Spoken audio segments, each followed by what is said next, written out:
I'm very reluctant also, but I have to say that once I began looking at the impact of moving 25, 26, 27,000 students out of their schools, not just on them, but on the students that didn't move out of their schools.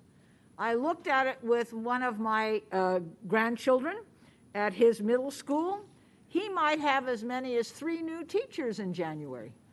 He's not fully vaccinated, he's only had his first one, but he will be fully vaccinated by January, even though he's not yet 12. But he would lose 3 teachers. He did nothing wrong. He got vaccinated. I felt like we were ending up with a situation in which those who complied would be the most negatively affected. And I couldn't see that that would be fair. So I think we had no choice. If we had 50 years of appropriate funding for public education, there'd be enough people who wanted to be hired to be teachers, we wouldn't have to face this choice. If Sacramento allowed us more choices of what to do with the unvaccinated than they have thus far, we would be in a different place than we are now. But I want to be very clear personally about this. Personally, I have 9 immediate family members in LA Unified Schools.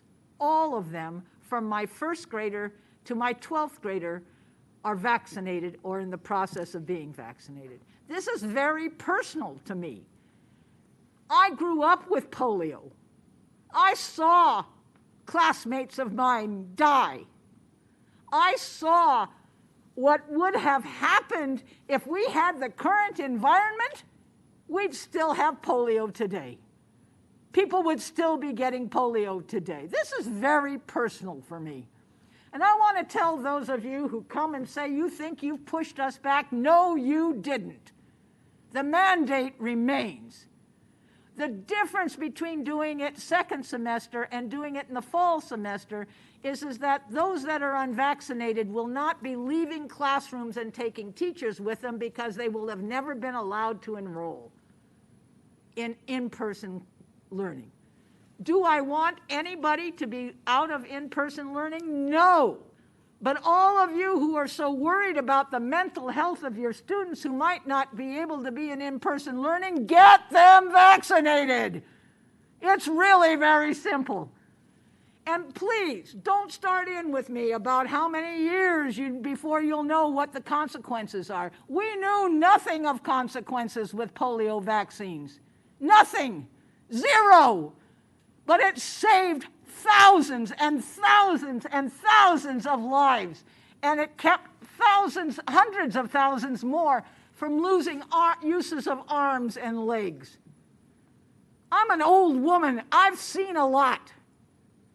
But I have never seen people come and try to convince other people not to take care of their children by getting them vaccinated. This is a first for me. This is a first for me. I have never seen people come and say that thousands of people have died from vaccinations when we have no record of a single person dying from the vaccination.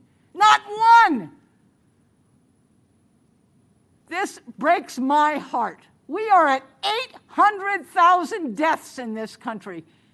And there will be probably 200,000 or 300,000 more people to die unnecessarily because they've been convinced by people with political aspirations that vaccinations are harmful.